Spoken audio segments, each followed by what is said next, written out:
Hey, Viking fans, Johnny Football is about to tell us what's up about our 2023 NFL Draft next in 3, 2, 1.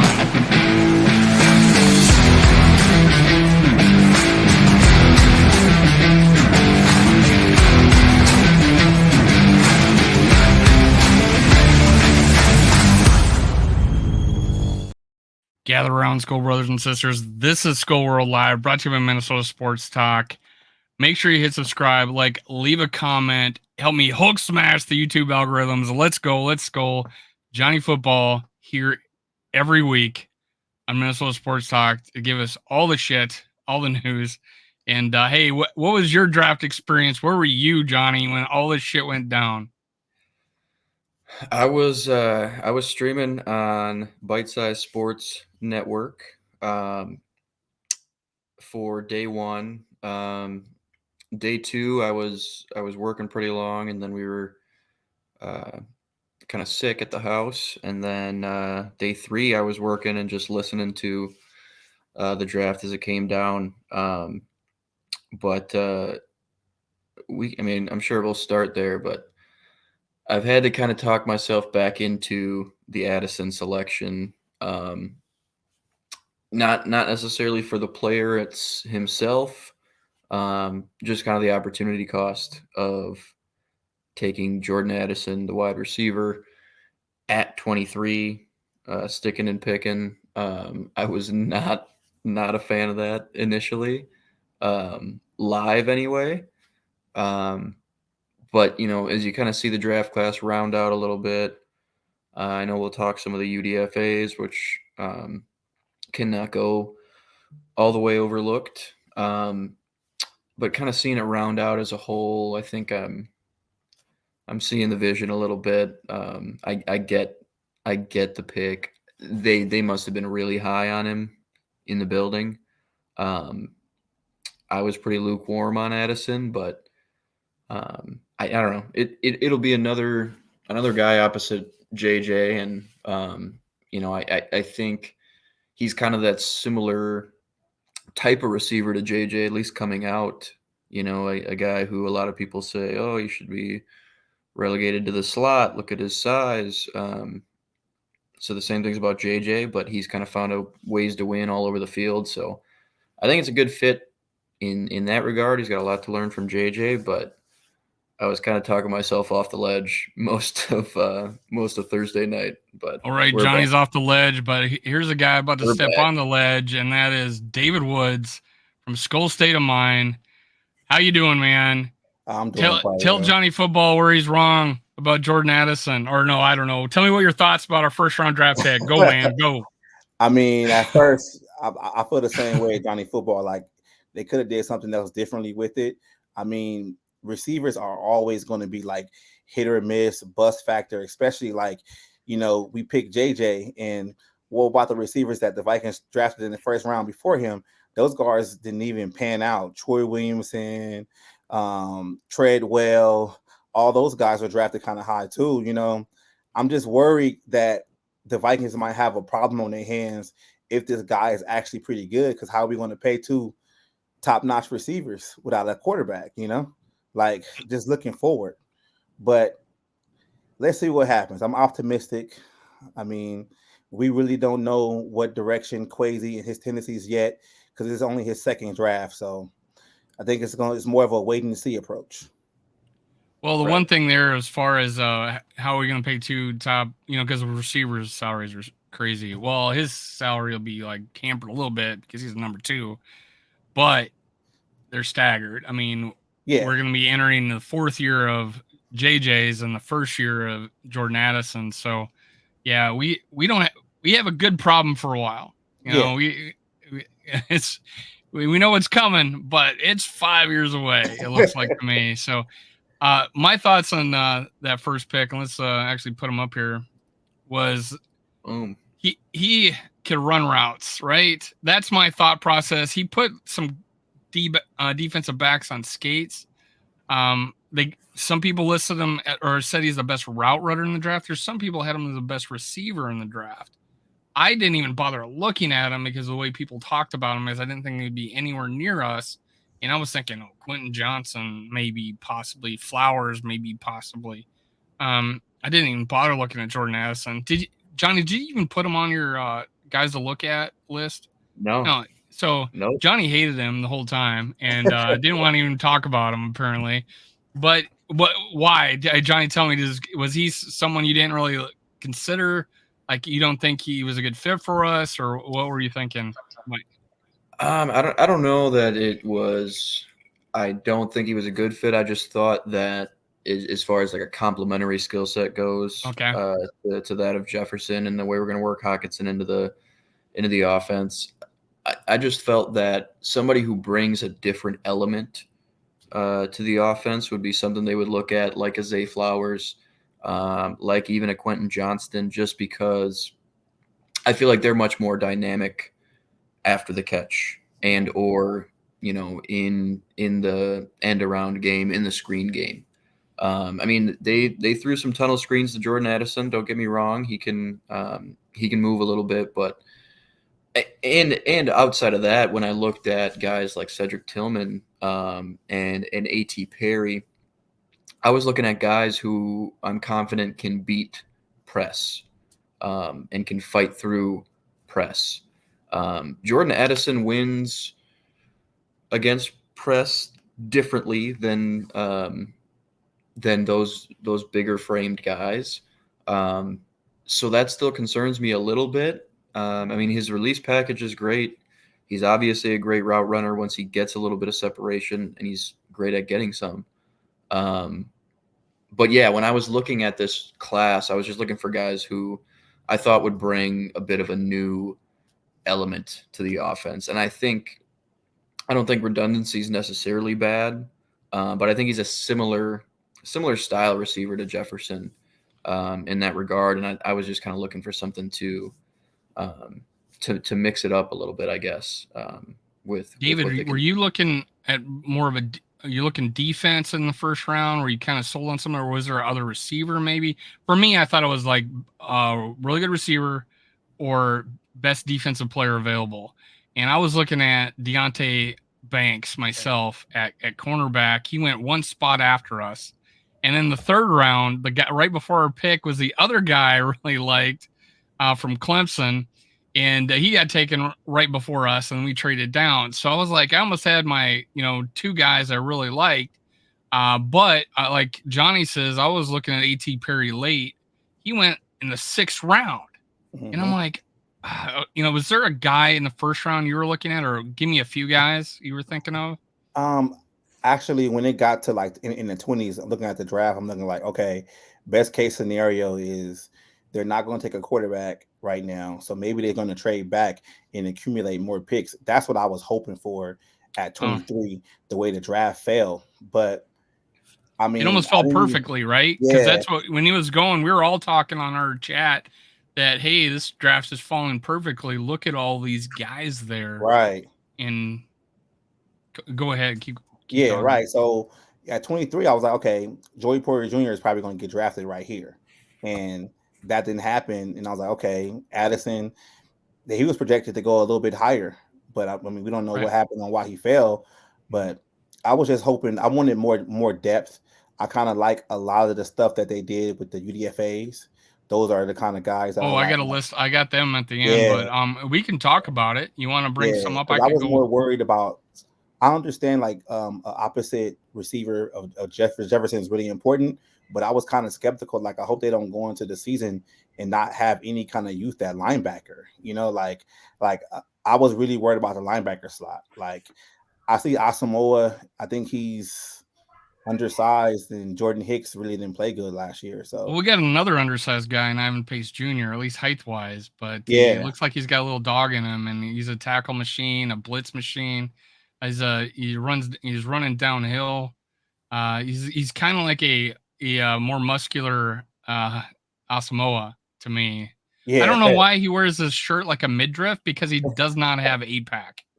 Does not have an 8-pack, but that guy does not want to wear his shirt down, his uniform down. I think it's a Cincinnati thing, because I saw some of his teammates doing the same thing. It's like bringing back to the 80s where we all had those mesh jerseys when I played, and they're all cut off shirts. And Nebraska, I swear they didn't have, you know, they shrunk in the washing machine.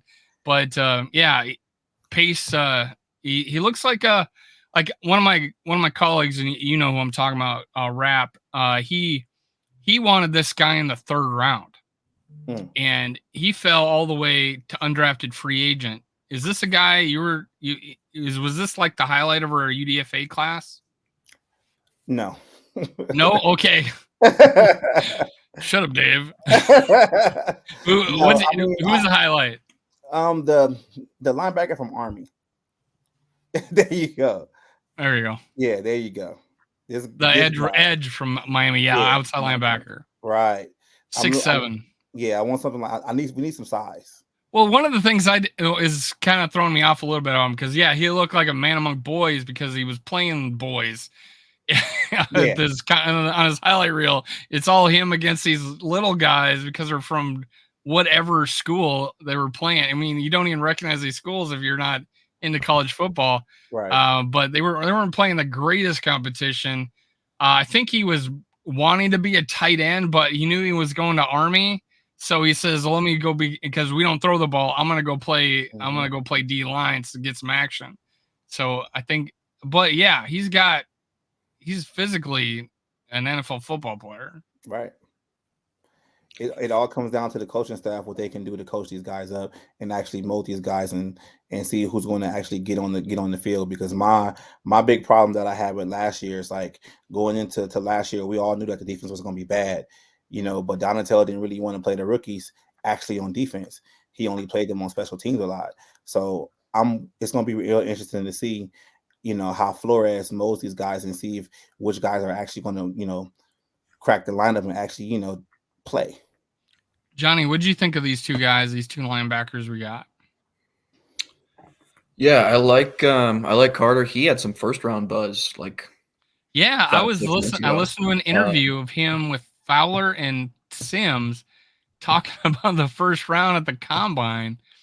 And I'm like, he's now. And do you think it's an Army thing? Like people are not sure if like the you know, this is we got that, was it that long snapper from Air Force during when Trump was president, and he signed some bill allowing the servicemen to go like wherever. And now apparently it was some questions about it. They did it again, and he was able to enter the draft kind of like on a deferred thing. Is it because it's Army, the competition? Why would this guy fall if he had buzz in earlier rounds? That could be part of it. A lot of it was as simple as his strength as it is. Like he's probably a year away from being a serviceable player on the defense. Like he's a practice squad lock. Right. I mean, yeah, I'm assuming he's going to be easy on the practice squad. Right. And he might sneak onto the roster. But I think he's a little ways away from being NFL ready. But I mean, I didn't see him slipping out of the draft for something like that, especially when teams know they can get him onto their programs, you know, right away. Ivan Pace is, I mean, he's a missile. He's a little undersized. Like you mentioned, I think he's 5. We don't like tall linebackers. We don't like tall linebackers. Yeah. Well, unless they're on the outside. Middle linebackers, we want them. We want them to just run across the middle and just put their hands up and just have the quarterback throw over their heads, because apparently we could possibly have two under 5'11" and under middle linebackers on our team. But yeah, I interrupted. Go ahead, man. Oh, you're good. No, something about Pace though is as a blitzer, which Brian Flores loves out of his linebackers, he had the highest pass rush win rate of anybody in this class. It was over 30%. Next was Drew Sanders with 20.8%. He racked up 12 sacks and 55 pressures on something like 150 pass rush snaps. And he's a missile, man. The guard out of Florida, Osiris Torrance, for a lot of people was the best interior offensive lineman, best guard in the draft. And there's a rep where Torrance is pulling, and they're playing Cincinnati. Torrance pulls, and Pace meets him outside the tackle and knocks his chest through his back. And Torrance fell down all the way and tripped up the back, and Pace hardly budged. I mean, just at the point of contact, absolutely decked a 330-pound second-round guard. So I think a lot of what let him slip was just size and athleticism, and he's not a great athlete. But the Vikings went after production over raw athleticism a lot in this whole class, really. I think production is underrated. I think there's a lot of guys. I think it's just underrated. I mean, that's why I was, I like some of the quarterbacks over Will Levis, because Will Levis didn't have production and these other guys did. And I was having him drop down my list. But hey, let me give you some shout outs here. I got Skull Mafia in the house. I think people are doing double duty because I think Rap's still going. But if he's over, I might have. I see the people are starting to hop on. Make sure you hit like. I appreciate it. Get this show going. Skull to all you guys. Mary, my worthless opinion. Too evil to hope. Dylan, awesome. Too evil hope again. Oh, and Rap must be done because he's in the house. Great show, man. Great show. I was watching. I have it up here. It looks like you're still going on my end, so I don't know, man. But I appreciate it. Dylan, what's up? Hey, Dave, I want to ask you some questions just because I think it's hilarious. Is Addison going to beat out Thomas Hennigan? So you probably, Dylan, you probably saw my tweet because Rap has and I'm covering up Dave's face. So let me get that off. That's cool. I'm like, here, sorry, man. Rap was big on Thomas Hennigan last year, and I put in his chat. I don't think he said it because he didn't read it out loud. I asked if Addison would beat out Thomas Hennigan from Appalachian State, who got hurt in preseason and then he got put on the DL, and he's probably going to still be at camp. But yeah, I don't think Addison's going to have any problem beating out anybody. And I think KJ Osborne is now solidified as our third receiver. Of course, you got to see him in camp, but when your head coach is on air, you can hear him say he's a day one starter. KJ's probably going, I'm a number 3 now. Let's have to deal with it. So what do you guys think? KJ Osborne, number 3 receiver. I'll start with you, Dave. I mean, at first, he has to come into camp and actually prove himself and see what he can do. I feel like it shouldn't just be given to him just because of his draft status. Your coach says you're a day one starter, and you haven't even put on the uniform yet. But I mean, I like KJ, but as for a number 3, I mean, he's a good number 3 going forward. Yeah. We do not have a problem at receiver now. I don't think we got. And then my Jalen Naylor, my brother from another mother, the guy I love so much. I listed him as our best value last year because I thought in a less deeper high-end draft that we had, he would have been, if healthy, because he broke his hand his senior year. But that dude was on track for well over 1,000 yards. He's having a great season, broke his hand. I thought he would have went late second, early third on a weaker wide receiver draft. So I thought we got a great, and honestly, when he got in there, he played better than I expected. I would think receivers would have trouble just, spots, coming in at spots like he did. But I mean, like this first 5 catches of his career for first downs is actually pretty amazing. Then he got that touchdown against the Bears. So yeah, what do you guys think of Jalen Naylor? I'll start with you, Dave. I've never heard you talk about Jalen Naylor, so go ahead. Quick question about the receivers, though. With getting Addison, do you think that Jalen Reagor is on the bubble now? Oh, I mean, he was on the bubble because we got that guy in free agency, I think. Because whoever wins the punt return job, and let me bring this guy up. This guy is pretty good too, and I seen him return punts. Let me get rid of this so I can see your face. Malik Knowles. He's playing for Kansas State, but this guy looks like a legit receiver, and I seen his return ability. It's pretty good. I seen a kick return. I don't know if his punt return ability, but it's kind of a guy. And then we picked another guy in UDFA right after him. I forget what school it was, but he's also a punt returner. I don't think he's going to make it, but I think Malik Knowles has got a chance, especially if he's returning. So, yeah, that's my thoughts on that. Yeah, I just think it's just like you said, the receiving corps is a luxury right now, and I think Rager might be the odd man out. Too Evil to Hope, talk to KOC about that. He's the one that said he was a day one starter. I'm just repeating it. But hey, he's at least a number 3. So I say it's a great problem to have. Yeah. A great problem to have. We got more guys in here. Mike, Sports Fives. I think rap must be officially over because you guys are jumping in. Appreciate it. Skull long time no see. Hey Bob, what's up, man? All right. What do we got here? Rager should definitely be on the bubble. Sorry, Quasi. That might be sunk cost. God, they're just what do you think about Rager, Dave? Do you think he just doesn't have it? Because he doesn't. Don't think he has it. I mean, I liked him coming out. I actually liked him more than JJ. There's some guys who were not disagreeing with you, like Purple for the Win. JJ, there was another guy I heard, another YouTuber was like, Rager and talking Rager, and JJ was like, slot receiver, whatever. Yeah. Right. So, but I just think like maybe him having a full training camp with, Keenan McCardell, maybe he can help him out, with his separation, something like that. But I think like when it comes to like gadget plays, he's so fast on like jet sweeps or just getting them in space. But you don't want to kind of have some of those plays in your offense too much because you kind of tip your hat if he's coming in and he's not running a route. It's some gadget play. So I wouldn't be surprised if he made the team, but I wouldn't be surprised if he gets cut too, considering the younger talent coming in that can actually do the same thing.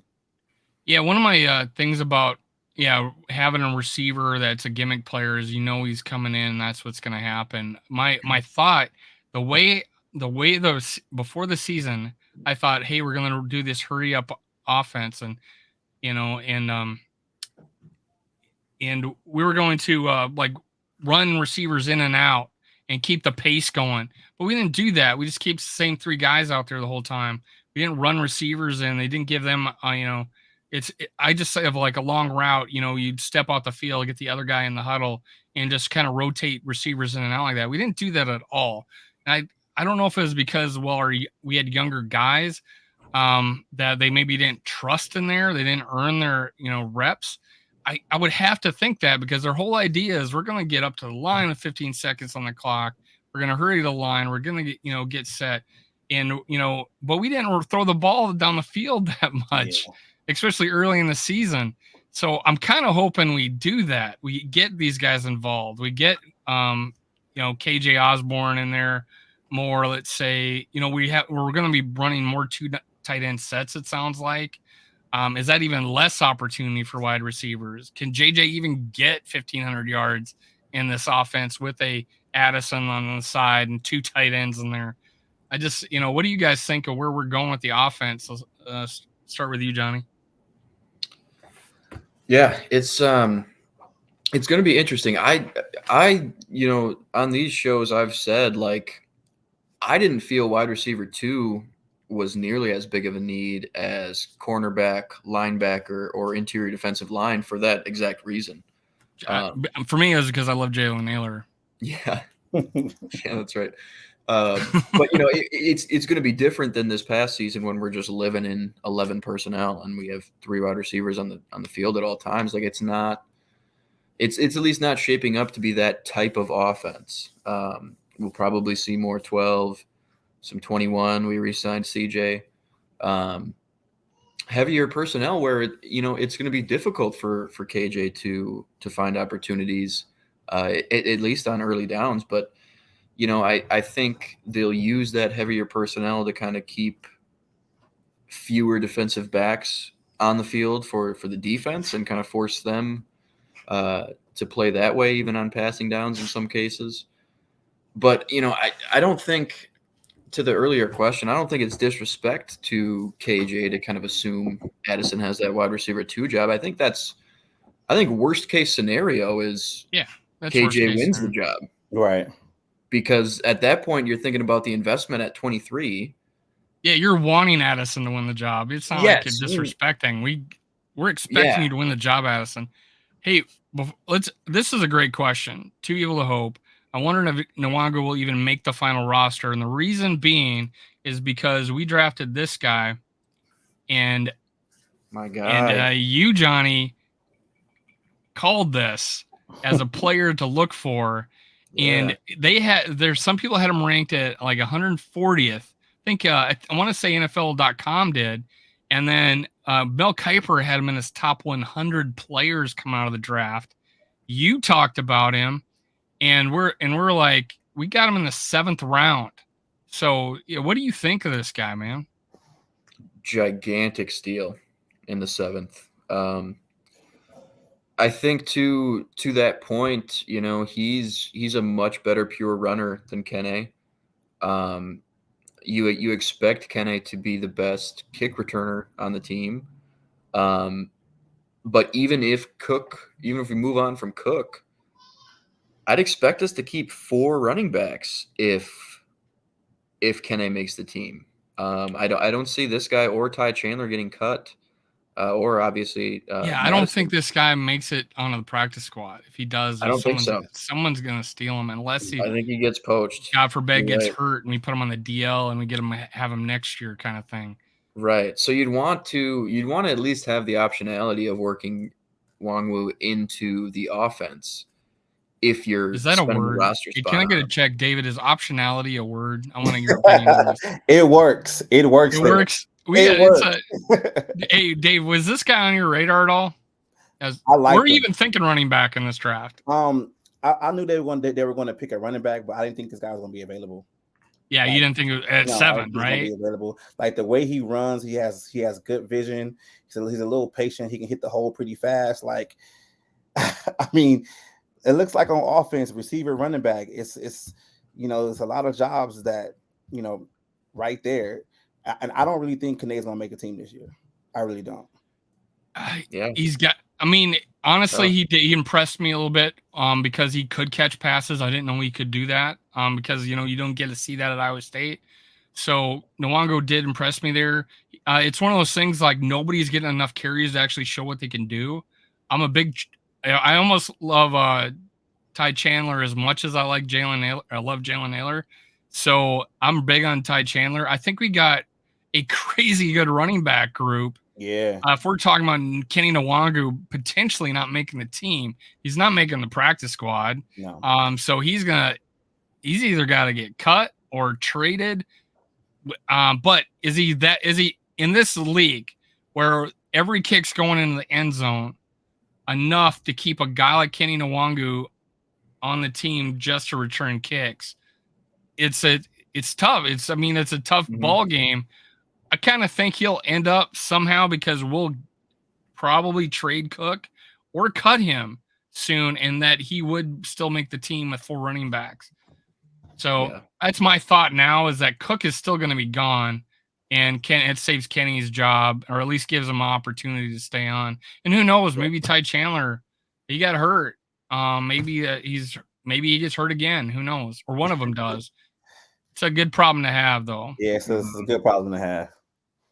Yeah. Now, the 2nd round pick, let's talk about this guy. Honestly, I didn't know who he was because I don't have enough time to look at. And NFL.com had him buried at like 240th, 41st top cornerback in the in on their board. Sorry, I keep covering your face.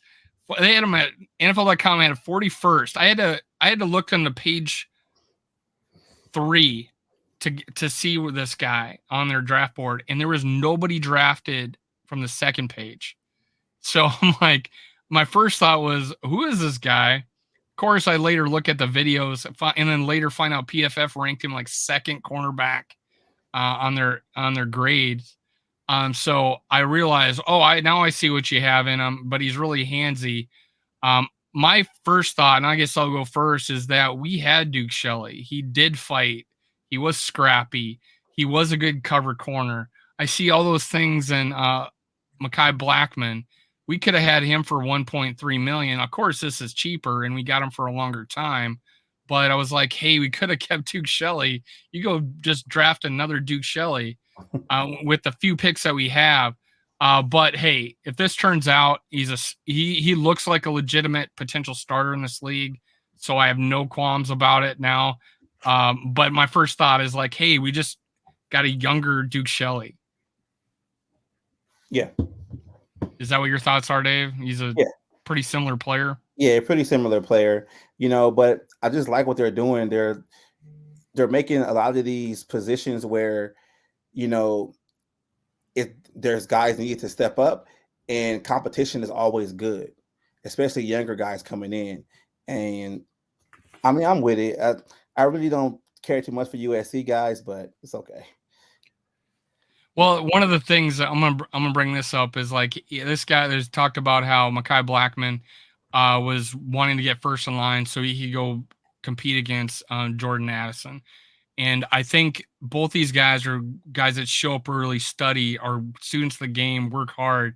And I think that it seems to be a theme of Kwesi and his draft strategy is getting high character guys that work hard and are team players. And I think that showed up in this guy too. Let me bring him up. He's Lewis Cine was like the heart of the defense, right, for Georgia. They talked about. I hear the same things about Jay Ward. Now, when we checked Jay Ward, I thought we had the skinniest draft in the NFL because we took 3 guys that are paper thin almost. I'm exaggerating a little bit, but we had 3 guys under 190 pounds, and another one in Jay Ward. Did you guys have this guy on your radar? What did you think of him? He seems like it'd be a Swiss Army knife on the defense. Johnny, what were you thinking when you picked him? Yeah, I like Ward. Really quickly on Blackman though too, before we move off of him. I watched his. I've been watching as much Mekhi Blackman tape as I can find. I watched his game against UCLA. I know we all liked Dorian Thompson-Robinson a little bit, and I watched his tape against that offense. My takeaways from that are, so I think he's a little bit similar to Duke Shelley in that I don't think he would function terribly well in the slot. I think he should be a boundary corner. They might try him in the slot a little bit, but that was kind of Duke's thing. He was undersized, but also not great in the slot. I got this. I got this thing. He's telling me Duke is a zone corner. Dave gets killed in man. When I watched tape of him, I thought he was a cover corner. To me, I thought every single one of our corners were playing out of character. Do you feel like Duke was a zone corner? Well, Duke was kind of hidden in like we would play a lot of quarters, and he would just have, one boundary would kind of be his responsibility. He was able to stay moving in a straight line. Well, that was our defense, though. I mean, that was our right, defense. Right, and that's why I think it helped a guy like Duke Shelley. That's why I think it helped a guy like Patrick Peterson later in his career.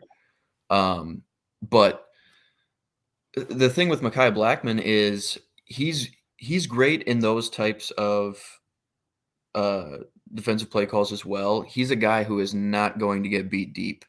He does a great job staying over top. Where he struggles at times, in my opinion, from what I saw, is, switching his hips. He struggles in the stop and go at times, but he does an excellent job staying in phase in man on any type of vertical routes. And he also triggers really quickly downhill if anything's thrown to the flat on his side. I think he's almost 6 feet tall. And I think in his press man encounters, he's got a great jab. He stays in phase, especially out of the release. He mirrors receivers really well. I think Flores is going to like that. And like I mentioned, he's not a guy who's going to get beat deep, which is going to help the functionality of any type of zero blitzes they call with him on the back end. So I like Mekhi Blackman a lot more after watching him some than I did initially, just because there were other guys that I had watched that I'd heard more about. But Jay Ward's cool because he is extremely versatile. And I think that's going to help. He'll kind of fit in anywhere he can in the defense. And there were even, just, stupid little arguments about, oh, he's a corner. No, he's listed as a safety. Well, they called him as a corner. He does all the shit, man. He plays ball. He's a defensive back. So Skull Mafia, if you know, I hate being proven wrong. NFL.com, Duke Shelley, strengths, #1, instinctive cover man. So I'm just going to go there. I'm sorry. I'm just going to go there. I'm going to go to NFL.com and his draft profile with his #1 strength overall, Duke Shelley, instinctive cover man, 39 passes defended in 38 career games, possesses NFL quicknesses, and they said from the slot. Honestly, he turns out not to be a very good slot at the Bears, and that's why we got him. But hey, NFL.com and all their draft experts, instinctive cover man. So that's the way I felt. I felt like he was a cover guy, just like Duke Shelley. Anyways, I hate to be proven wrong, so I always got to come. I never even read that before. I just went to look just to see if I thought I was crazy to think that Duke Shelley was a cover guy, but apparently NFL.com thought so too. So there you go. Well, he's decent at the catch point. I think it's about kind of his, his change of direction, his staying in phase, in and out of breaks. Like he was good in that kind of niche role, and that was not going to be something that was replicated in this year's defense. So I get moving on from Duke. I was very attached to Duke though as well. David, here's a question. You attack this one. Are you guys thinking all the players' trades of Cook, Zadarius, and Cook are coming post June 1st to grab 2024 draft stock? Now, yes. Of course, I do because the draft is over. But what are your thoughts? Like, who do you think's staying and going? I think he might have said Cook, Zadarius, and maybe Danielle Hunter. Yeah, but I think Cook and Zadarius are gone. I think Danielle stays. He gets another contract because I think you really want to see what Danielle can do in the aggressive defense again. And I understand like Zimmer and Flores is not the same person, but they do come off the same coaching tree. So I think Danielle stays, but Zadarius and Cook, I mean, Cook's my guy, but they're probably traded post June 1st. Yes. Well, yeah, I'm just. What are we going to get for him? Obviously, we'll take anything now for wanting to trade him anyways. Cutting him would help him, but you think Cook. Where am I going to find $8 million $8 million payday? Right, if he stays on the Vikings, he's going to have $8 million in cash this year. Where is he going to get $8 million payday? Maybe there's somebody out there that will sign him and give him that money, but at this point, it's like, hey, could I take less money to stay on this team and make more money than if I left? And that's where it's gonna happen. But I'm like 90% Cook's gonna be gone. I don't know why I even allow for 10% out of nostalgia, probably. But Johnny, what do you think? Is Danielle, Cook, or Zadarius any one of those guys? We all think probably Danielle Hunter has the most likely chance to stay. Yeah, but Zadarius. I mean, we got him on a team-friendly contract. He would force his hand, maybe. You're going to play for us, or what? What do you think? Yeah, I mean, we have all the leverage in this Zadarius situation. If it was me, I'm just extending Danielle. He's not going to play on this cap number. You're not going to recoup the same value he would bring if he's healthy and even some semblance. We're not going to find a better player than Danielle Hunter, right? No, you're not going to find one in the same ballpark. And then I think if you've got Marcus Davenport sitting there, if Zadarius really wants to make a big fuss, then again, I mean, all the leverage is with Minnesota. So as long as they're able to get something decent back, I mean, if they cut him, they save a ton of money as well. Like it's not, he doesn't have a ton of bargaining chips to play with, frankly. But with Danielle, he's not going to play this year on this number. It doesn't look like anyway. I would just extend him. Good player, high value position.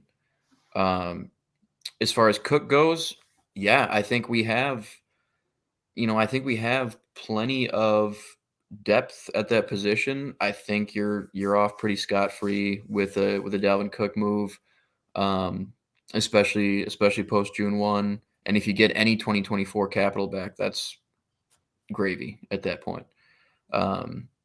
So yeah, I mean, I'm extend Daniil. If you can keep Za'Darius, just keep him. Another good player. You're not going to find another player that good just after having cut him. You kind of want to see him. And what are your thoughts on this, David? You kind of want to see a Za'Darius Smith in this new defense with Flores, don't you? Yes, you do. You do. But I don't. This Bob Swede make Hunter prove it, then give him a new deal. I don't know if everybody knows this in the chat, but Daniil Hunter is not actually going to probably make any money this year. He's already been paid it. Right. But I don't think that's not our problem. That's something he wanted and signed off on it, that we gave him all this upfront money. So I don't, you've already been paid that. In fact, that it benefits you because it's drawn interest somewhere and you've invested it and you got all that money up front. That's better than waiting for this inflation that just happened. So, so he's got his money already. Now, I think more of the idea is like, hey, and players do it, and I don't hold it against them, holding out so they can get that extension. I don't want to play for this contract. I want some insurance that I'm going to still be here in a couple years. But Daniil Hunter, 29, all the free agents we've gotten have been like 26 or younger, right? Where do you put the odds on Daniil Hunter still being here after this year, or even, well, let's just say after this year? I say about 75%. You think? Yeah, 75%. I mean, he is a little bit older, but he's a quality player at a premium position. And we know he had a learning curve last year, with standing up and not having his hands in the dirt. And with this aggressive Flores defense that we think he's going to have, I mean, I just say you just basically, extend them. You extend them for a couple of years and keep going. Yeah, I mean, he's gonna, if you got him a 2-year extension, right, and he's 31, that's kind of the going rate right now. Right. Is like anybody's a nearing 30, you're not going to sign him for more than 2 extra years, it seems. But at least you're guaranteed. You'll get like your this year or maybe the following year guaranteed. You're going to get that payday. He's been kind of taking team friendly negotiations, right? He doesn't give him credit. He doesn't talk about it in the media. He doesn't. There were some cryptic tweets every once in a while. I think remember when they said Zimmer said he tweaked. Yeah. And he goes interesting, and he had an emoji. I'm like, yeah, he missed the whole season in 2020. I'm like, yeah, he's been team friendly. He does deserve more. It's like Thielen deserved more when he signed his deal. I know it was brought up here. Bob Sweetie signed his deal. Well, Thielen signed his deal too, but we still cut him. Yeah. So it's a tough to give, to be, there's two sides of this. Team screws the player screws the team. It's one or the other. But Smith won't. Go ahead. Oh, go ahead. Well, you move on from Hunter, you end up paying more to not have him on the team because all of his dead money accelerates. He's got void years on his deal. I say just extend into him. He's still a really good edge rusher. Yeah, no. The opportunity cost of moving on from him is not it. It doesn't make any sense right this second. And Bob says he put his hand in the dirt. The one thing I like is Forrest says, "Hey, we're going to put players. Are you going to be a 3-4-4-3? Who are we playing?" That was his answer. Mm-hmm. And he said he's going to put players where they're going to succeed. And I don't see him dropping back, covering the middle, like I seen him in one of the games that I played, and then they threw the ball straight over the top of him for a 30-yard. It was like 4th and 18, and they got it, or 3rd and 18, and they got it because we had Daniil Hunter dropping back, covering like a middle linebacker. So yeah, I mean, and one of the things I worry about is like I think we're renting Flores. I think he's going to get a head coaching job next year, especially if he turns his defense around. What about the following year? Now we got Daniil in a 3-4 again with no Flores. and we're gonna have another guy saying, "Hey, Donna Shell defense is the way to go." And I don't know, man. I say if we're gonna misuse a guy, let's misuse a cheaper guy. But Danielle Hunter is like one of those special players where he did make us better, even though he was playing out of position a lot, because he can play the run just as good as he can play the pass, in my opinion. Yeah. This team philosophy is so strange that I actually believe it's competitive rebuild, but I don't know how we can pull it off. Are we still? I mean, have we gotten to the past the rebuild part of it? Or are we still in the rebuild? Is it? Do you think some people think it's only gonna be done if we change quarterbacks? I guess I don't know how you feel too much about that. That's when it happens. Because we did draft this guy, and oh wow, I don't have him. Sorry, let me get my production value. What did I do? Oh, sorry. I can't believe where the hell did my slideshow go? All right, here we go. Sorry, I got to add the stream production value. Yay, Dave. Let's go. Jaron Hall. We drafted in the 5th round. I had him as our 7th best quarterback in the draft. I would have had him even ahead of Will Levis if he wasn't for his height. But I had him 7th. I had him behind the Houston quarterback, and I had him behind Hendon Hooker. But I think because of his height, I didn't have him any higher, and I thought he'd been great. And when we had 2 picks in the 5th, and we're sitting there at the end of the 5th round, and he was the only quarterback I even cared about still in the draft.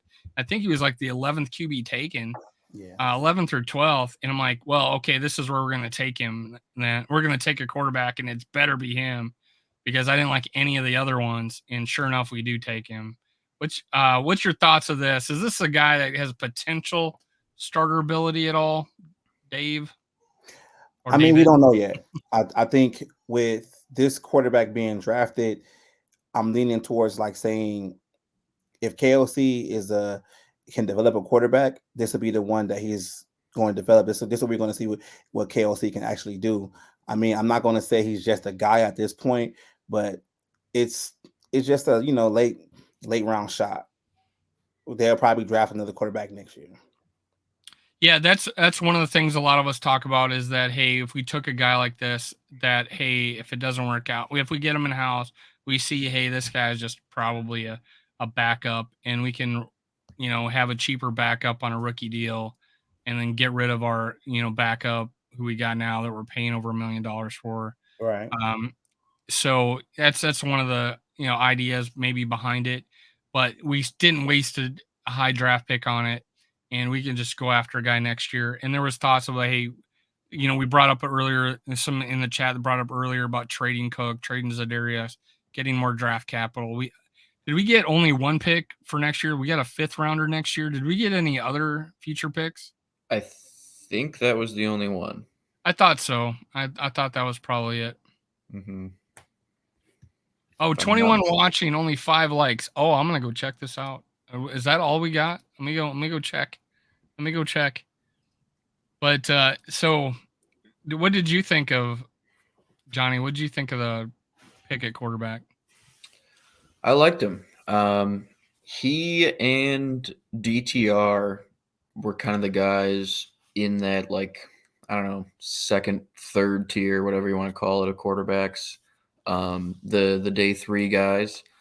I had watched a lot more Dorian Thompson-Robinson, and frankly, that USC game was terrible. He looked like shit when I was watching Mekhi Blackman.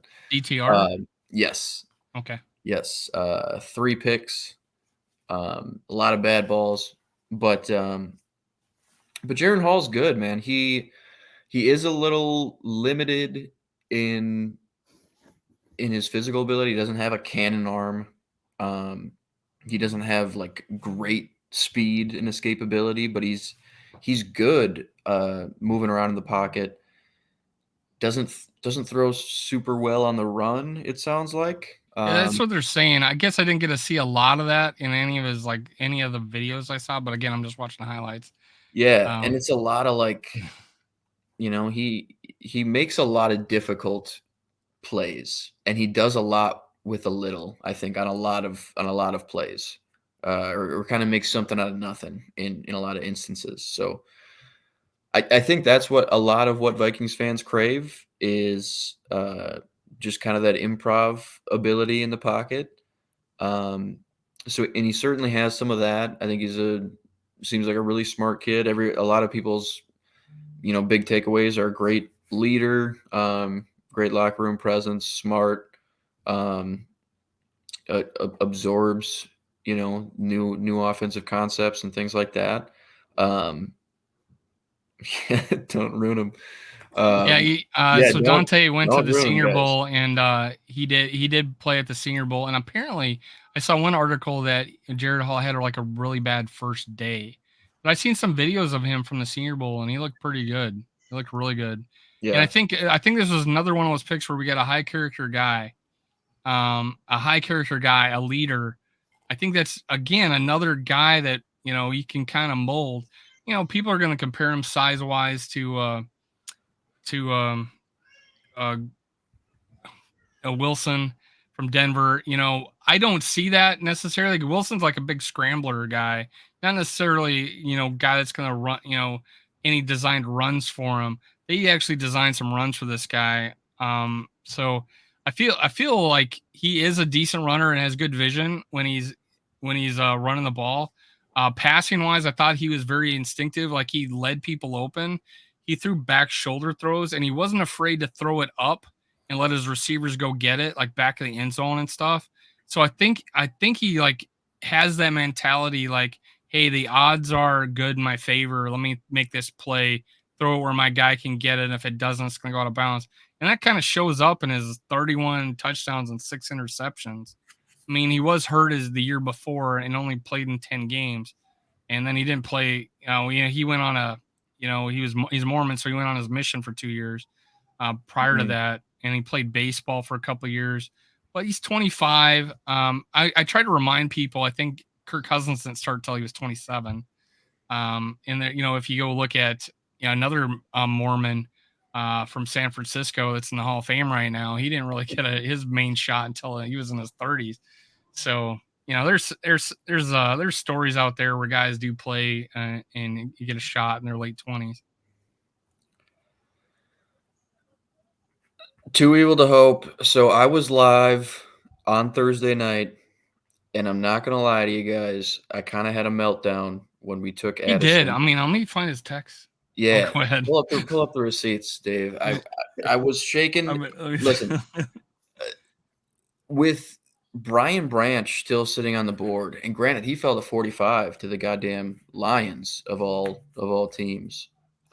With Branch sitting there, with Banks sitting there, with Joey Porter sitting there. Mm-hmm. I was at that point, I was saying slam Brian Branch or even Deontay Banks, or trade back 6-7 spots and get one of the three. We could have traded all the way out of the first and still gotten Brian Branch. Mm-hmm. How did you like the pick? Hated it with Branch, Banks, and others still on the board. But I'm coming around a little bit. Maybe Kwesi trade back up. You and I still thought we could get Branch maybe. When the first round ended, I was like, well, hey, listen, Branch is still on the board, but I was so mad that they didn't get one of those guys at the top. And I'm coming around on Blackman. I'm coming around on Edison. But man, that one flustered me a little bit. In the later rounds, there were, I'm going to say A.T. Perry fell too far. But at that point, we'd taken Addison in the first. So it was like, all right, fine. I guess we'll pass on A.T. Perry and keep passing on A.T. Perry. And Blackman's fine. So, I can go on PFF right now and mock if you want. No, God, don't. I never want to mock again until next year. That is so degenerate. You guys, how can you do that already? I got to wait a couple months before mock. People used to make, like last year, all they talk about, I'd hear people all the time bitching about people mocking. Like it was like a joke. Like people were like, but this year it was like everybody wanted to Everybody was doing it. Yeah. Yep. Hey, David, did you have like a guy that you were like, God, I can't believe we passed on him. This is the guy I wanted at some point during the draft? Yes, I do. Overshown. Oh, okay. That's who I wanted the most because I felt coming in, the linebacker crew was just not there. Really, I think Asamoah is undersized, and I think it was that Lions game where the receiver just blew him up, and he just didn't even he can't shed blocks. And Jordan Hicks is kind of at the end of his career. I was really high on Overshown. I just really thought like he can come in there and give us that Eric Kendricks feel, But What do you think of Drew Sanders? I was like, yeah, trade back, get me a Drew Sanders, Banks went right after us, so I wasn't a shot at him. But we could have got like a Drew Sanders. We traded back. We could. Or, is that right? He didn't go till the second, right? Drew Sanders. I think that was when he went. But yeah, I was like, there's so many defenders. Mozzie Smith at D tackle. I wanted a difference maker at D tackle. I thought, and Johnny, I don't know if you agree. Like, I thought Mozzie Smith could hold his own and get penetration. He was tough to block. I mean, that's the kind of guy I wanted. Well, we ended up getting this guy, and I don't know what you thought. We bring him up. He's like 303 pounds. He's 6'3". He looks like he's hard to move, but he doesn't look like in his athletic traits apparently aren't the greatest, but he's really strong. So he's like a tough to move guy. He looks like he has gap discipline. He looks like he's a smart player. Again, another theme that we have when we draft players. Is there any thought of this guy making a difference on our defensive line? And Yeah, may I make my first Keenan and Peele joke? Jay Quellen. Some of people are calling him Jacqueline, but I'm like, this looks Jay Quellen to me, man. It does. It's pronounced Jaquellen. It's not Jacqueline. I know. People are calling him Jacqueline, Jaqueline. Yeah. I'm like, this is Jay Quellen. As soon as we drafted, I think I said this to somebody. I'm like, I'm doing these, I'm making all these slides, and there's a guy in the draft named Jay Quellen. And sure enough, we draft him, and I'm like, thank God, because now I can make Jay Quellen jokes all the time. And I did, as soon as we drafted him, I did a short, and I was like, and I had Keenan, his character behind, or Peel, or is it Keenan? Keenan, right? Is it Keenan? I don't know. One of those two guys, in his classroom. I'm like, Jay Quellen, and sure enough, there he is. But yeah, what were your thoughts? Yeah, any more thoughts on this guy? Thought, Dave. I gotta step out on you guys, man. I gotta go. It's no problem. You said it's fine. Man. You mentioned that you only had the short time, so hey, thanks for giving us the time that you did. No problem. Going forward, you guys, I'll be available more. Just trying to get my channel together, and it's been a damn process. Sure. And because of your time zone, it looks like maybe every once in a while, if we do something on Sunday nights, we'll give you a call, man. Yeah. I'm a West Coast Viking guy, so. You and SK, if you go look at our Skull, Purple and Scold, the guy that runs that channel lives in your area, so maybe you guys can get together sometime. Yeah, but Sean Kenner to hear back to. I'm probably going to go and take my nephews to Madison's camp. So once I go there, I'm going to try to go live, and maybe I hit some of you guys up. That'd be perfect. That'd be awesome. Yeah. All right. Nice see you, man. Thanks for joining. Go, man. All right. Yeah, with Roy. Did I say Keenan? It's Key and Peele. Key and Peele, yeah. Dude, I never watched it. I just saw the clips. Keegan Michael Keenan. I don't know. It's Jordan Peele and something Michael Key. But yeah, I mean, Jaquan Roy, Keegan. Yeah, Keegan Michael Key. So it is Key and Peele. Yeah. So it's Key. Key is the character. The guy plays the character. I don't know. Yeah. Anyways, funny skit they do, and that was awesome that we got a guy named Jay Quellen. Yeah, that's one of the better ones. So I like Jaquan Roy. He kind of fits the bill, It's like heady, disciplined player with like a average res score, But it's kind of one of those guys who Like I saw one of Dylan's To be fair, Dylan, I watched it on TikTok. I watched the clips on TikTok. No, I didn't watch the show when it was live because I cut the cord. It didn't have cable. So all I saw was clips on social media. The same way I watch Saturday Night Live is through clips. I don't watch full shows anymore. Everything is through social media. But I totally interrupted Johnny, and I am sorry. Go ahead. Oh no, you're good. Kind of fits the bill though. Like I saw another comment from Dylan. Why am I really questioning our interior defensive line? Dylan, I think that's because you're a thoughtful man and you've put some thought into it and you arrived at that conclusion because I think you're right to be questioning our interior defensive line. That's still a huge need unless Jaquelin Roy is really good, kind of plays above his draft position. You know, it's Harrison Phillips is still fine. I still like Tonga. Lowry's decent. Still leaves a lot to be desired in the run game. Pretty good pass rusher from the interior. But man, it's still a really thin group in my opinion. Still not really a true nose tackle on the roster. Who's worth much at this point. It's an area of the defense I'm really concerned about, frankly. But we've talked about on this show how when Brian Flores held Jared Goff and Sean McVay and the Rams to 3 points in the Super Bowl, he didn't really have these heavy hitters on the defensive line. He didn't have big star players. He had, like Henry Anderson and Lawrence Guy and the kid out of Iowa.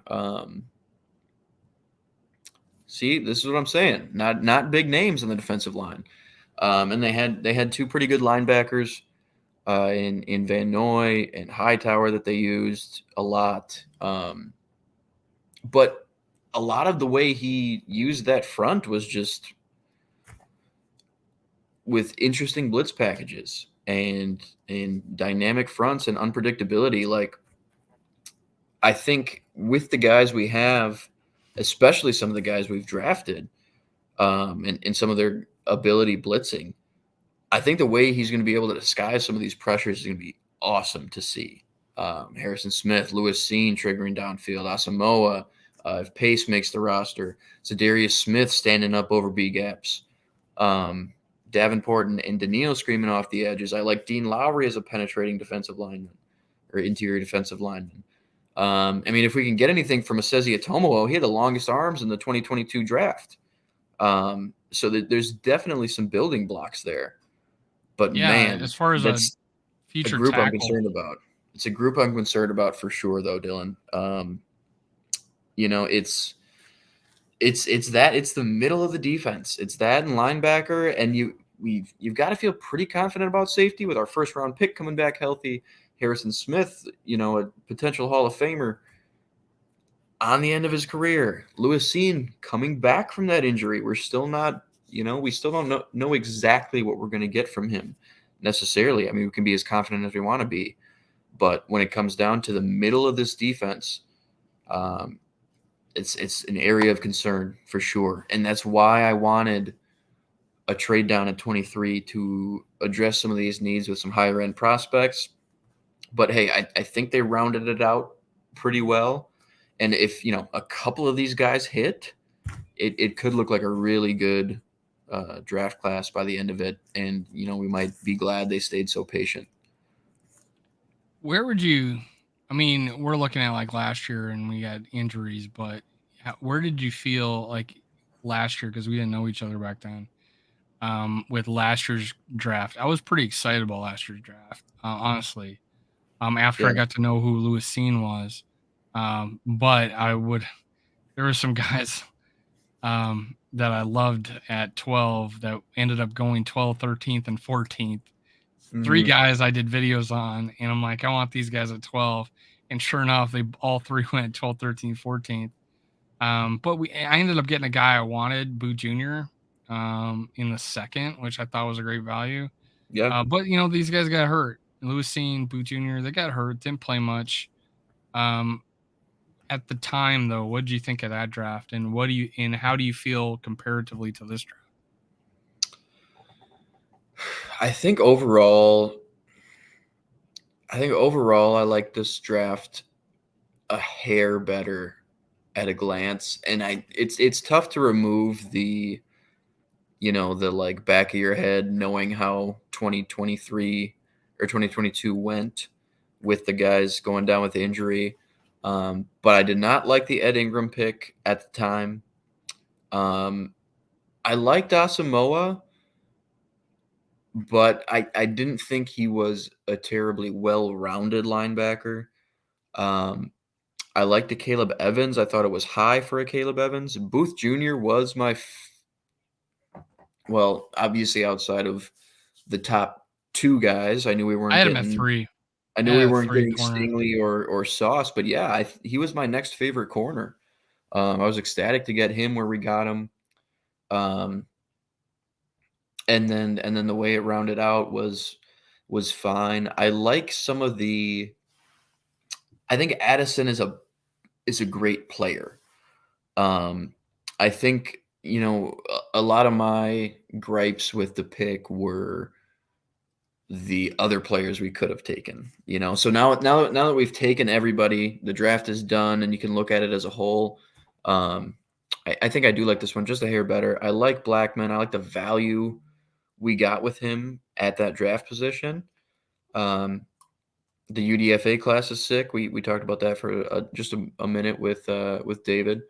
And I like grabbing the BYU quarterback Jaron Hall at that spot. I think it was a prudent flyer to kind of take because at worst he's a fine backup, and at best he turns into a low end starter in this league, and you could really have something if Kirk goes down or for a transition year. He could be something there. And then I like double dipping on DB with Jay Ward in addition to Mekhi Blackman. Like I like the versatility he can bring to the table. It seemed like last year it almost was we're almost targeting like the opposite of versatility, like guys who have one or two high end skills that they bring to the table, and not being able to move around too much almost. But it seems like versatility, on-field production, and character are what they really prioritize in this draft. Like last year were a lot of athletes. This year, Right. maybe some more average athletes. And I like overall what I've seen. I'm obviously more present with this draft class. I've been looking at a lot of it. Right. Recently, and the UDFAs are way more present in my mind than opposed to, knowing who actually got playing time, knowing what they did on the field last year. We got a comp here of do you see Stefon Diggs in Addison? I would say I've actually made this comparison to like even Thielen and Diggs because I always thought Thielen and Diggs were pretty similar players. Thielen was just a little bit taller, but both of them like really good route runners, right? But the only where I compare I don't see the comparison is high. I think Thielen made these crazy ass high point catches over people. He just had this body control. I just don't see his ability, and he's got kind of smaller hands. Although he says he has a natural hands for catching. I guess he doesn't drop a whole lot of balls, but I did see a situation where they say Addison drops balls. I don't know. I didn't watch him every game or full games and stuff, but I've heard that is not a big problem with him. But I think that's where he probably doesn't reach the level of a Diggs, is that he doesn't maybe have the hands like in more basket catches and over the shoulder type stuff. Does he really jump up and grab it like you saw in the Miracle or you see Thielen do all the time? I think that's where he falls short. But can he be like a Lockett? People compared him to that. Maybe something like a Calvin Ridley. They have very comparable RAS scores. Similar size. Ridley's a tiny bit bigger, I think. But route running, they're he's like Chris almost on runner. par with those two guys, Thielen and Diggs. Yeah. I thought. Yeah, similar. Yeah, you know who else is a free agent that I wouldn't mind the Vikings going after is Dalton Reisner, the interior offensive lineman. He was with Denver most recently. I was surprised they didn't grab any O lineman at all in the draft. Yeah, Granted, I was kind of surprised. We got two guys. We got a guy from Jackie Chen from Pace University, and another guy in the UDFA. Purple for the record brought him up because he's an Asian guy, and it's like that's the guy I'm rooting for. Andy from Purple for the win. He's like Andy. He's like Jackie Chan. I'm rooting for this guy, and he puts up this picture. He goes, "I didn't know I was in the NFL," so it was pretty hilarious. Purple for the Purple Pocket Podcast rap. Ivan Pace Jr. Let me get him excited again about me. Let me pull up some Ivan Pace Jr. All right, there you go for you rap. That's for you rap. Ivan Pace Jr. The guy that wears the midriff uni. I don't think you can do that in the NFL, so he might not be able to play without his midriff jersey. But yeah, great awesome UDFA. Great UDFA, man. You called it. I'm glad we didn't draft him in the third round. But I think he fell, and I don't know why. And I want to know why this guy fell. Maybe the height thing, 5'10" is not a big dude. But he's a football player, right? He's attacking the kind of guy I think Flores likes, and that's why we have him. Yeah, East Coast. Tell us gang. Tell us more about Jaren Hall, man. Yeah, Dante, Jaren Hall, we hear you really like him, and I like him. I had him as the 7th best quarterback. Am I underselling him or am I overselling him? I had him as the 7th best quarterback. And I had him as high as 5 if he was taller. Yeah, I mean, I like that one. Jay Ward's going to be really interesting because it's like he's another one of those guys that him lining up in like a specific spot on the defense doesn't really tip your hand because he can do so many things. Kind of a jack of all trades, master of none. Could play some slot corner, can play some will linebacker. At times it seems like, and then some safety. Nominally, he was listed as a safety, but then when the Vikings brought the card up, they had him as a cornerback, I think. Yeah, I heard something about that. I didn't get to hear the announcement because I was driving the not so rich and famous around in an Uber vehicle. So, I didn't hear that, and but I just heard the way the NFL broadcast was talking about him, that he was a Swiss Army knife on the defense, and he had the high character, hardworking heart of the defense they used. And you could kind of see in the highlight tapes and stuff of him and the players how they just rallied around him, and he got kind of hurt, and everybody just ran over there and pat him on the back. Let's go. So he just kind of seems like he's kind of that leader Kwesi's always talking about, the kind of high character guys, and he probably likes his music because Kwesi, that's all he talks about when he's being interviewed, is like what player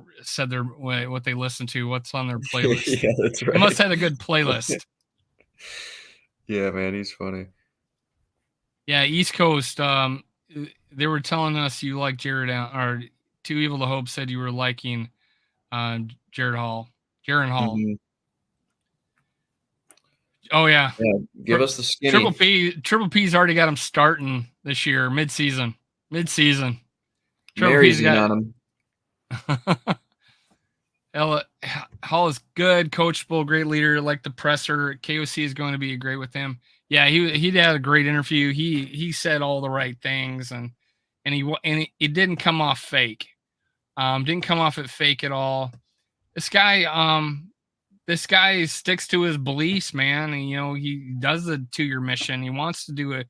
He wanted to go to BYU so he could do that.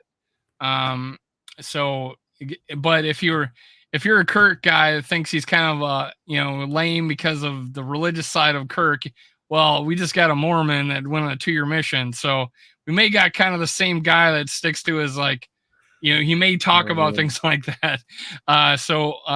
We're kind of getting the same high character guy that you can really rely on, and I don't think he's going to be any bit. I think we got a good quarterback group because even our backup is I think he's a team player too.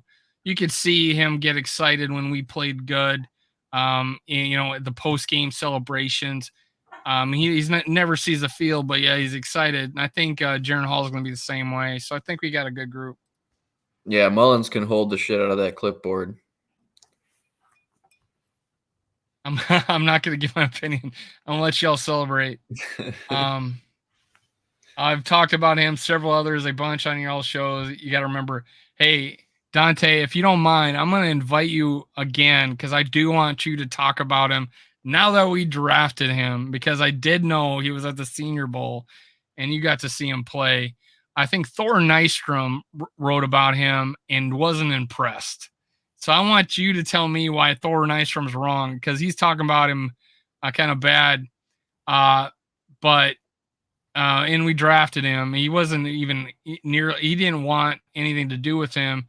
And he wrote an article after the Senior Bowl about him not playing well that first day.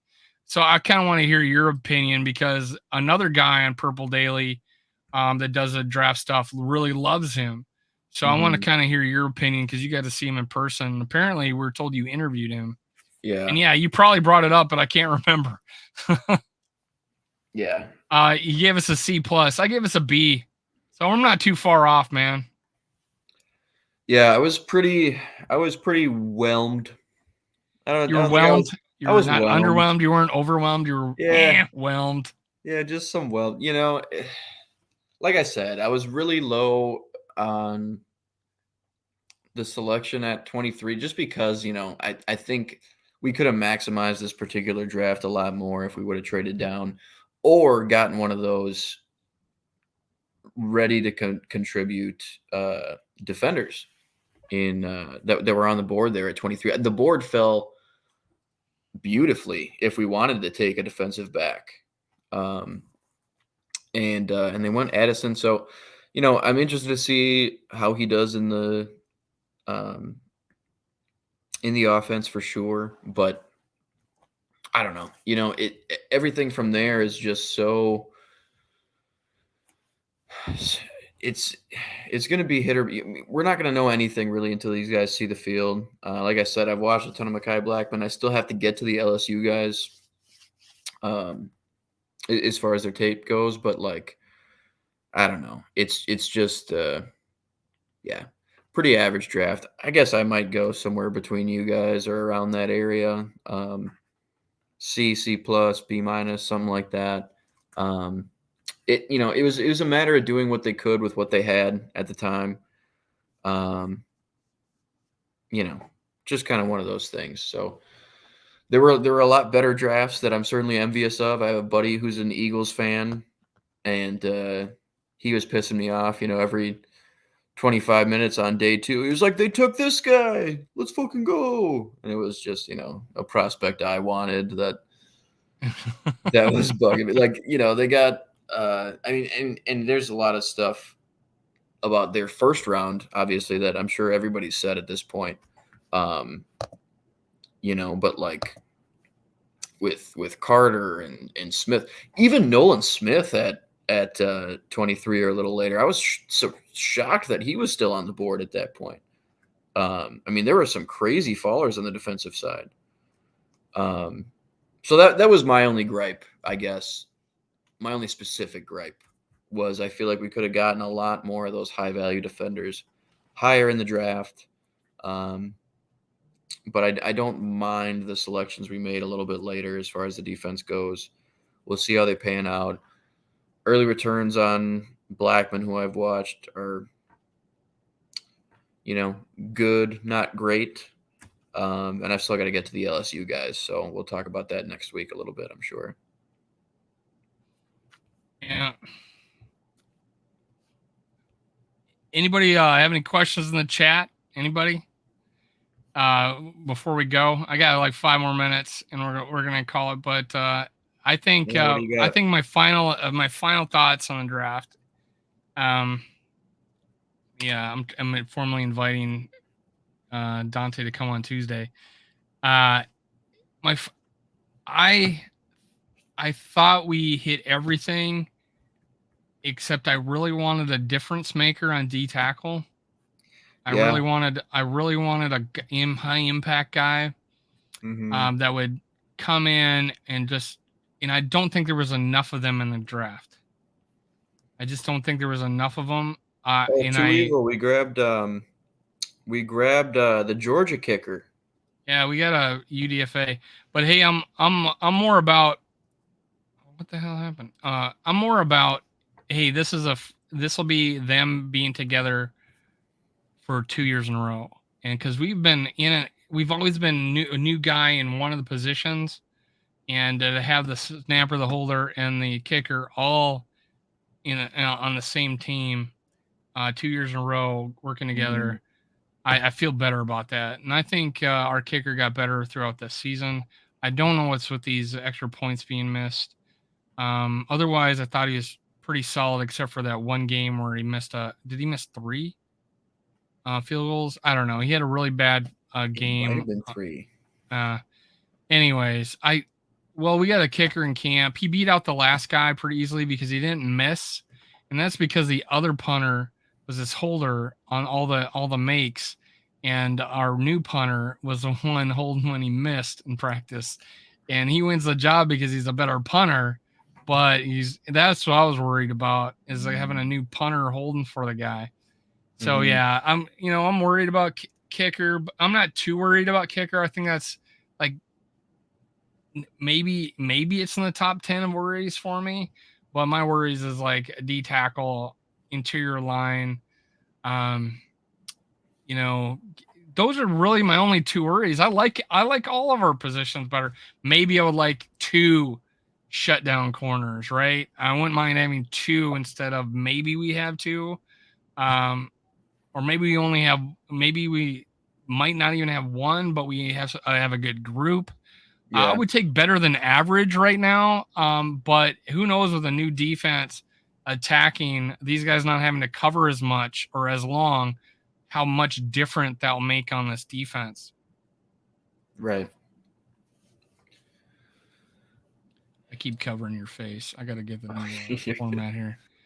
I appreciate it. Yeah. So East Coast Gridiron. We're gonna try to get you on Tuesday if I can. Hopefully.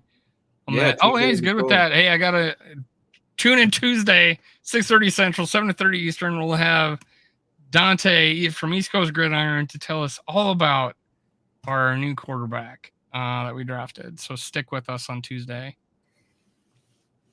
What else?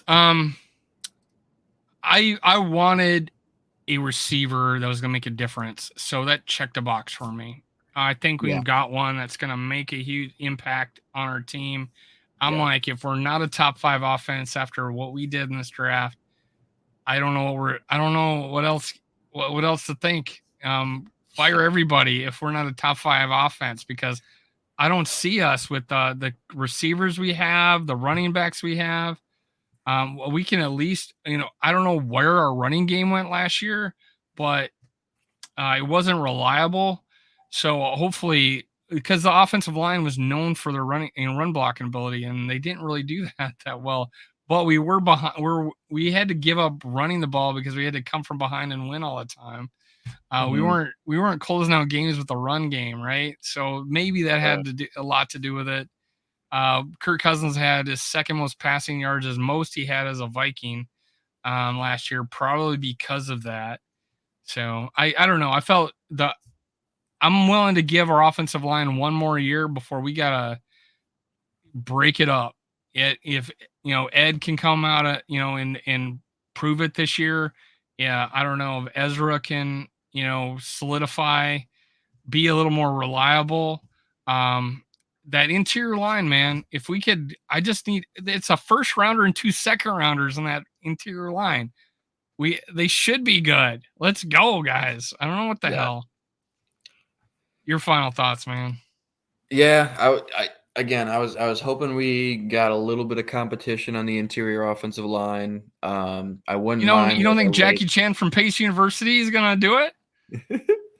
No, one guy who fell pretty far is Andrew Voorhees, out of another USC guy. Yeah, I had someone mention that in one of my comment section.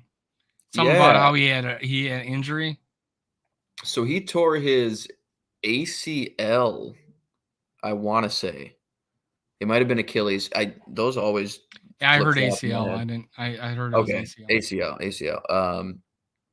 He tore his ACL and then still did the bench at the combine and put up 4 more reps than anyone else on the bench. 38 scary. At 225. And he was projected to go second round, I think, before that, second, third round. Ended up falling pretty far, and I think maybe even not for immediate competition, he would have been a nice guy to pick up and have recover with the team, and project out to 2024, especially if we have another relatively underwhelming year from Ed Ingram. But outside of that, man, looking at the draft as a whole, I think they did a decent job getting talent into the building. I could have hoped that they addressed some needs with a little more vigor, especially like the interior defensive line, like we talked about. I would have liked to have seen a linebacker as well. Dorian Williams fell pretty far. I don't know. There were a lot of prospects that I grew pretty attached to, and I think interior defensive line, linebacker, still an issue in my opinion. So we'll see what happens there. What's one guy you really like that we picked up? Like good value or whatever. The only guy I'm comfortable. Well, I love Dwayne McBride in the 7th. Okay. But the only guy outside of him that I've watched more than more than highlights or more than just a quick thing, I've watched 2 full games on Mekhi Blackmon, and I do like what I've seen from Mekhi Blackmon overall. I wasn't blown away by him. There are some things that I'm not a huge fan of right away.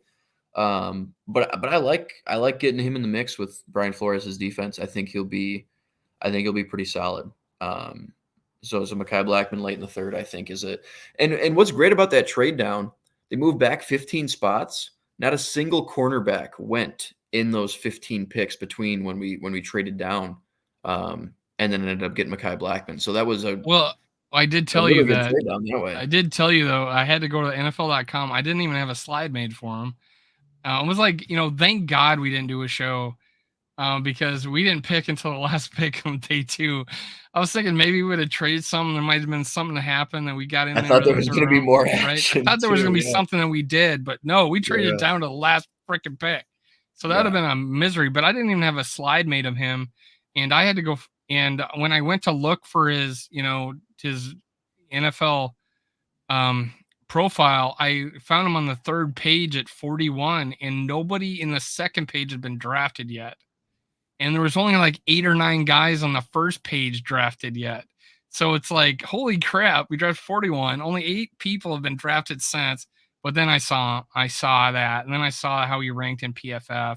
Saw his videos and ranked in PFF. I thought, God, this guy gets in people's hip pockets.